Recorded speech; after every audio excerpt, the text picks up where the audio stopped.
사람이 너무나 힘든 시간을 보내다 보면 자기 삶을 비관하거나 원망하고 불평할 때가 있습니다. 그러나 우리 예수 믿는 성도들은 어떤 환경에서도 하나님이 합력하여 선을 이루신다는 것을 믿고 감사하며 살아야 합니다. 감사한 사람에게는 행복도, 물질도, 건강도, 명예도 흘러 들어가는 것입니다. 감사하면 건강도 비상하게 되고, 감사하면 신앙도 비상하게 되고, 감사하면 인간관계도 비상하게 되어 있습니다. 사도 바울은 데살로니가 전서에서 항상 기뻐하라, 쉬지 말고 기도하라, 범사에 감사하라고 말씀합니다. 믿음의 거인들은 삶 속에서 어떤 환경과 역경 가운데서도 감사하며 살았던 것을 보게 됩니다. 오늘 본문에 나오는 다니엘도 감사함으로 비상한 사람이라고 할 수 있습니다. 그렇다면 우리는 어떻게 감사하면서 비상할 수 있을까요? 본문을 통해 그 해답을 찾고자 합니다. 우리가 비상하기 위해서는 미래를 하나님께 다 맡기고 감사로 기대하면 인생은 비상합니다. 본문 10절 말씀을 보시면 다니엘이 이 조서에 왕의 도장이 찍힌 것을 알고도 자기 집에 돌아가서는 윗방에 올라가 예루살렘으로 향한 창문을 열고 전에 하던 대로 하루에 3번씩 무릎을 꿇고 기도하며 그의 하나님께 감사하였더라 라고 말씀합니다. 다니엘은 조서에 왕의 도장이 찍힌 것을 알면서도 집에 돌아가서 어떻게 했습니까? 예루살렘을 향해 창문을 엽니다. 그리고 하나님께 감사 기도를 드렸습니다. 예루살렘을 향해 창문을 연다는 의미가 무엇일까요? 그것도 지하나 담으로 막혀져 있는 1층이나 2층으로 올라가 문을 열고 감사 기도를 한다는 것은 무슨 뜻이겠습니까? 문을 다 닫고 기도하면 아무도 볼 수 없습니다. 지하에 가서 기도하면 아무도 볼 수 없습니다. 그런데 주변에 올무를 잡기 위해 감시하는 사람들이 많이 있는 것을 알면서도 예루살렘을 향해 창문을 열고 기도한다는 것은 무슨 의미겠습니까? 그만큼 앞으로 일어날 모든 일을 하나님께 맡기겠다는 것입니다. 인간적인 판단으로 이렇게 하면 분명 사자굴에 던져질 것을 뻔히 알고 있지만 전적으로 하나님을 의지하고 불의와 타협하지 않겠다고 하는 믿음의 고백인 것입니다. 미래를 다 하나님께 맡기고 미래가 어떻게 전개되든 감사하겠다는 것입니다. 순교적 결단을 하고 하나님께 감사 기도를 드리는 것입니다. 조건적 감사가 아니라 절대적 감사를 하는 것입니다. 합력하여 선을 이루실 하나님을 절대적으로 믿고 하나님께 감사하는 것입니다. 왜 사람들이 어려움을 당하면 감사하지 못하는 이유가 무엇일까요? 그 일로 말미암아 발생될 일을 부정적으로 보기 때문입니다.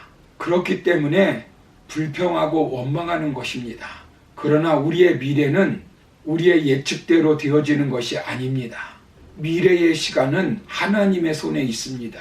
오지 않은 미래를 보면서 잘못된 것을 생각하며 불평하고 원망하지 말아야 합니다.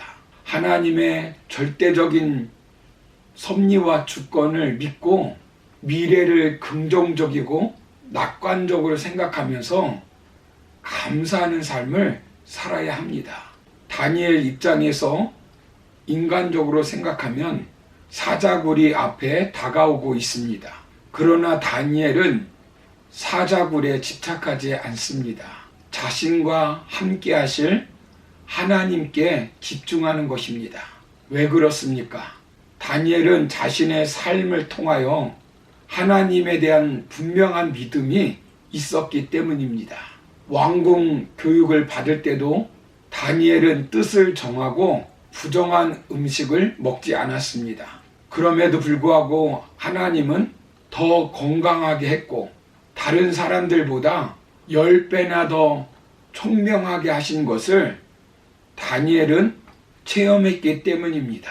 다니엘은 자신의 미래는 하나님의 손에 있다는 것을 분명하게 깨달았습니다. 그는 하나님에 대하여 2장 21절을 보시면 그는 때와 계절을 바꾸시며 왕들을 패하시고 왕들을 세우시며 지혜자에게 지혜를 주시고 총명한 자에게 지식을 주시는도다라고 말씀합니다. 이제까지 자신의 경험을 통해 깨달은 것은 역사의 주인이신 하나님은 살아계시다는 사실을 잘 알고 있는 것입니다.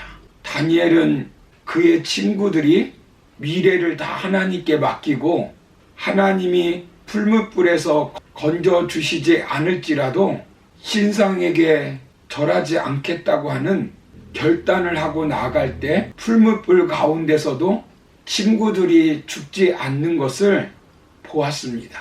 다니엘은 사자굴을 보고 불평하고 원망한 것이 아니라 하나님의 보호와 인도하심을 기대하며 하나님께 감사했던 것입니다.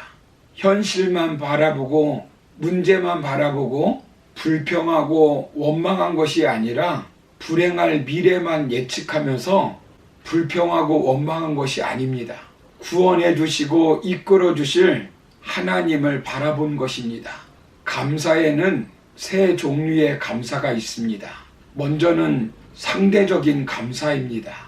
타인의 불행을 보고 비교해서 느끼는 감사입니다. 유치하고 이기적인 감사를 할 수 있습니다. 둘째는 결과에 대한 감사입니다. 이루어진 일을 보면서 감사하는 것입니다. 만일 우리가 기도한 제목이 응답되어서 그 결과를 보고 감사하는 것입니다. 가장 고귀한 감사는 세 번째로 절대적인 감사입니다. 과거의 불행에도 불구하고 현재의 아픔에도 불구하고 하나님을 믿기 때문에 하나님을 절대적으로 신뢰하기 때문에 감사하는 것입니다. 바로 예수님의 감사가 그런 것입니다. 예수님이 감사하는 장면을 복음서를 통해서 살펴보십시오. 오병이어의 기적을 일으킬 때 감사를 드렸습니다. 축사하였다는 말은 감사 기도를 하였다는 말입니다. 식사 시간이 되었는데 남자 장정만 5,000명이 있습니다. 남녀노소 다 따지면 2만 명은 되었을 것입니다. 그런데 먹을 것이 없습니다. 그때 10대 소년이 가지고 온 도시락 물고기 2마리와 떡 5개가 전부였습니다. 제자가 이것을 가지고 왔을 때 예수님은 축사하여 기도하셨습니다. 즉 감사 기도를 드렸다는 것입니다. 그때 기적이 일어났습니다. 예수님은 비교하지 않습니다. 여러분 어려움이 있습니까? 환난이 있습니까? 미래가 망망대해 갔습니까? 열어주시고 세워주시고 풀어주실 하나님을 절대적으로 하나님을 믿으시고 감사하시기 바랍니다. 다니엘이 일어날 일을 감사로 바라보고 절대 감사하니까 어떤 일이 벌어집니까? 23절을 보시면 나의 조상들의 하나님이여 주께서 이제 내게 지혜와 능력을 주시고 우리가 주께 구한 것을 내게 알게 하셨사오니 내가 주께 감사하고 주를 찬양하나이다. 곧 주께서 왕의 그 일을 내게 보이셨나이다 하니라 라고 말씀합니다. 그의 감사 기도가 그대로 실현됩니다. 24절을 보면 그를 죽이려던 자들이 대신 죽게 됩니다. 26절, 27절을 보시면 왕이 대답하여 벨드사살이라 이름한 다니엘에게 이르되 내가 꾼 꿈과 그 해석을 네가 능히 내게 알게 하겠느냐 하니 다니엘이 왕 앞에 대답하여 이르되 왕이 물으신 바 은밀한 것은 지혜자나 술객이나 박수나 점쟁이가 등이 왕께 보일 수 없으되라고 말씀합니다. 다니엘을 통하여 하나님의 이름이 만방에 선포됩니다. 하나님께서 영광을 받으시는 것입니다. 하나님께 더 영광을 돌리는 인생으로 비상한 것입니다. 사랑하는 성도 여러분, 감사하면 더 미래는 좋아지는 것입니다. 비상하게 되는 것입니다. 욥을 보십시오. 건강도 잃고 재산도 잃고 자녀도 잃었습니다. 그때 욥이 어떻게 합니까? 하나님을 원망하지 않고 오히려 하나님을 찬양하며 감사하였습니다. 요나가 물고기 뱃속에서 하나님께 감사했습니다. 감사하니까 그들의 인생이 망했습니까? 아닙니다. 그들의 미래는 비상했습니다. 다니엘 시대뿐만 아니라 오늘날도 앞으로 일어날 모든 것을 감사로 기대하면 인생은 비상하게 됩니다.